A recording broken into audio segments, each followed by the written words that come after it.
Hey there guys, so Dmitry Bivol defeats Craig Richards by a one-sided 12-round unanimous decision to defend his WBA light heavyweight title. I personally gave every single round of this fight to Dmitry Bivol. I thought he won the fight very clearly, very comfortably. Craig Richards is a decent domestic level fighter. He's a good boxer. He's got a good jab, good right hand. He's tall for the weight, very physically big, and he's got a lot of power and he can box a bit. He had a good knockout victory in his last fight against Shakan Pitters, which was a bit of an upset, and he boxed really well in that fight and showed a pretty good chin too. So this was not a terrible opponent, but let's be honest, he was leagues below Dmitry Bivol. Dmitry Bivol was just levels above him, man. Dmitry Bivol fundamentally does everything well. He's got a great tight guard that he uses. He's got good movement, very, very good punching technique, throws some nice straight combinations. Very good 1-2, everything off the jab. Sometimes he'll throw a reverse 1-2 like a lot of Russians do, kind of like Kovalev and Vozdik and guys like that do. And he does it very well. He's got okay power. He's not the biggest puncher, but he's not the biggest light heavyweight either, so that's to be expected. He's got a good chin, good balance, good movement. He does everything well. He's fundamentally very sound, very well schooled, very skilled boxer, man. And yeah, he won every single round in my personal opinion. There were a couple of swing rounds, but with him being the champion and being the aggressor for the most part, I just gave them to Bivol.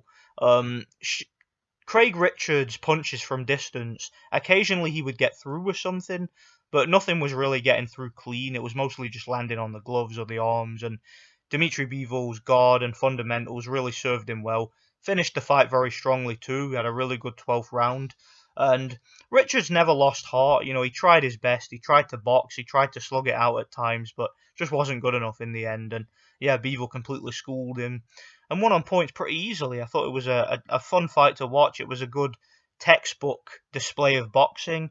And Dmitry Bivol, in my opinion, although I've never really seen him as the most dynamic or the most physically impressive light heavyweight champion out there. Like, I don't think he's as powerful as, say, a Sergey Kovalev or a Beterbiev or a Vozdik or even an Adonis Stevenson, light heavyweights in recent years. I never really saw Bivol as one of the danger men in the division, but he's just fundamentally very good. He's a very, very good boxer.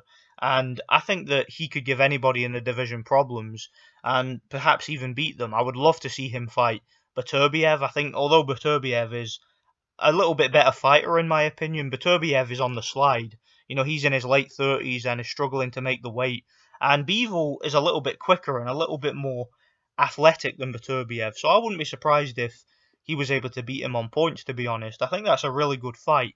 Of course, he'll have to be careful of the power and physical strength of Beterbiev, but I think I would maybe, at this stage, slightly favour Bivol in that fight, but I'd love to see it. I'd love to see him fight any of the top guys at light heavyweight. I think he's due a big fight now. I really do. And Beterbiev, like I already mentioned, he's the guy, and he's the logical fight to make next. I mean, I don't really want to see Bivol take on another Craig Richards or Jean Pascal level opponent. I want to see this guy tested now. I want to see him fight the best. I want to see him fight some serious and legitimate opposition now. And let's see what he's made of. I think he's got great boxing fundamentals, which again, I've always said will serve any fighter well against any type of opponent. But yeah, I think that Bivol has a lot of potential, man. I really do. I really want to see him. I want to see him tested. I want to see him fight somebody who's maybe a little bit more unorthodox, somebody who will get inside and rough him up, and really see how he responds to something like that. Because I think that it's time now to see the guy step up. All right, I don't really know who he could fight at the moment to really test him other than Beterbiev, but I just really want to see that Beterbiev fight. I've been wanting to see that fight privately for quite some time because I really do think it would be a real spectacle, man. I really do, but we'll see where Bivol goes from here. Let me know what you guys think. Anyway, good performance, dominant performance. Looking forward to the Parker Chisora fight tonight. I might review it if I can find the time. We'll see, but I'm gonna watch that one when it's up later tonight. Let me know what you guys think. Thanks for watching. God bless.